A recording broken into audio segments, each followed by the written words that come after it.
ಇನ್ನು ಇದರ ಮುಂದುವರೆದ ಭಾಗದಲ್ಲಿ ಮಾನ್ಯ ಮಾಜಿ ಮುಖ್ಯಮಂತ್ರಿ ಕೇಂದ್ರ ಸಚಿವರಾದಂಥ ಕುಮಾರಸ್ವಾಮಿ ಅವರು ಸಿದ್ದರಾಮಯ್ಯನವ್ರನ್ನ ಲೀಸ್ ಸಿಎಂ ಅಂತ ಕರೆದುಬಿಟ್ರು. ಅದಕ್ಕೆ ಕಾರಣ ಕೂಡ ಕೊಟ್ಟರು ಅವರು. ಏನು ಅಂತ ಅಂದರೆ, ಅಲ್ಲ ರೀ, ಅವ್ರದ್ದೇ ಕಾಂಗ್ರೆಸ್ನ ನಾಯಕರು ಮತ್ತು ಮಾನ್ಯ ಮುಖ್ಯಮಂತ್ರಿಗಳು ಹೇಳ್ಕೊಳ್ತಾರೆ, ಹೈಕಮಾಂಡ್ ಇರೋವರೆಗೂ ನಾನು ಮುಖ್ಯಮಂತ್ರಿ ಆಗಿರ್ತೀನಿ ಅಂತ ಹೇಳಿ. ಅದರ ಅರ್ಥ ಏನು, ಅದು ಲೀಸ್ ಅಲ್ವಾ ಅಂತ ಮಾನ್ಯ ಕುಮಾರಸ್ವಾಮಿ ಅವರದು. ಇದಕ್ಕೆ ಒಂದಿಷ್ಟು ಎಲ್ಲರೂ ಕೂಡ ಮಾತನಾಡಿದ್ದಾರೆ. ಯಾರ್ಯಾರು ಮಾತಾಡಿದ್ದಾರೆ, ಏನೇನು ಕೌಂಟ್ರು ನೋಡಿ. ಸಿದ್ದರಾಮಯ್ಯನವರು ಈಗ ದಾಖಲೆ ನಿರ್ಮಾಣ ಮಾಡಿದಾರಲ್ವಾ, ನನ್ನ ಅಭಿಪ್ರಾಯದಲ್ಲಿ ಅವ್ರು ಇರೋದು ನನ್ನ ಅಭಿಪ್ರಾಯದಲ್ಲಿ. ಯಾಕೆಂದ್ರೆ ಕಾಂಗ್ರೆಸ್ ನಾಯಕರುಗಳು ಹೇಳೋದು, ಮಂತ್ರಿಗಳು ಮತ್ತು ಅವರು ಹೇಳೋದು, ಹೈಕಮಾಂಡ್ ಹೇಳೋವರೆಗೂ ಇರ್ತೀನಿ ಅಂತ ಎಷ್ಟೋ ಬಾರಿ ಹೇಳೋರಲ್ವಾ.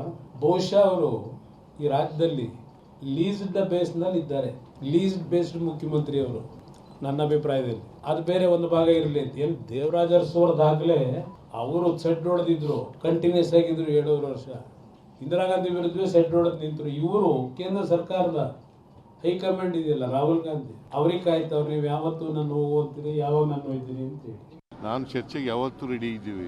ನಾವು ದೊಡ್ಡ ಆಂದೋಲನನೇ ಮಾಡ್ತೀವಿ.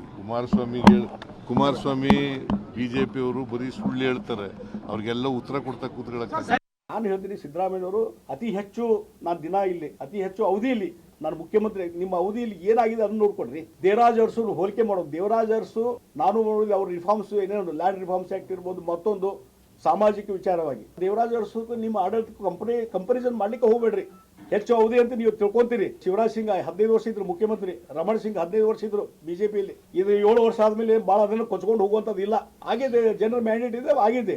ಆದ್ರೆ ನಿಮ್ಮ ಅವಧಿಯಲ್ಲಿ ಯಾವ ರೀತಿ ನೀವು ಸರ್ಕಾರ ನಡೆಸಿದ್ರಿ, ಯಾವ ರೀತಿ ಆಡಳಿತ ಕೊಟ್ರಿ, ದೇವರಾಜ ಅರಸು ಯಾವ ರೀತಿ ಆಡಳಿತ ಕೊಟ್ಟಿದ್ರು, ಏನು ರಿಫಾರ್ಮ್ಸ್ ಮಾಡಿದ್ರು ಸಾಮಾಜಿಕ, ಅದರದ್ದು ಒಂದು ಹಂತಕ್ಕೂ ನೀವು ಬರಲಿಲ್ಲ. ಹೋಗಲಿ, ಒಂದು ಜಾತಿ ಸಮೀಕ್ಷೆ ಅಂತ ಮಾಡಿದ್ರಿ, ಆ ಜಾತಿ ಸಮೀಕ್ಷೆ ರಿಪೋರ್ಟ್ ಹಿಂದೆ ಮೊದಲೇ ಅವಧಿಯಲ್ಲಿ ಇದ್ದಂಥ ರಿಪೋರ್ಟ್ ಹೊರಗೆ ಬರಲಿಲ್ಲ.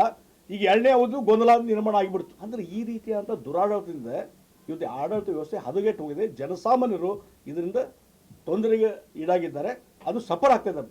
ಜನಸಾಮಾನ್ಯರು, ಬಡವರು ಸಫರ್ ಆಗ್ತಾ ಇದ್ದಾರೆ. ಕಾಂಗ್ರೆಸ್ಸಿನ ದುರಾಡಳಿತದಿಂದ ಕರ್ನಾಟಕ ರಾಜ್ಯಕ್ಕೆ ಬಹಳಷ್ಟು ತೊಂದರೆ ಆಗ್ತಾ ಇದೆ. ನಾನು ಹೇಳುವಂಥದ್ದು, ಸಿದ್ದರಾಮಯ್ಯ ನಿಮ್ಮ ಅಧಿಕಾರದ ಕಚ್ಚಾಟ ನಿಲ್ಲಿಸಿ. ನೀವು ಓಪನ್ ಆಗಿ ಹೇಳ್ಬಿಡ್ರಿ, ನಾ 5 ವರ್ಷ ಮುಖ್ಯಮಂತ್ರಿ ಅಂತ, ಅಥವಾ DK ಶಿವಕುಮಾರ್ ಹೇಳ್ಬಿಡ್ಲಿ. ಅದು ಬಿಟ್ಟು ಈ ಗೊಂದಲ ಮತ್ತು ಇದರಿಂದ ನಿಮ್ಮಲ್ಲಿ 2-3 ಗುಂಪಾಗಿ ಇದರಿಂದ ಕಚ್ಚಾಟ ಆಗಿ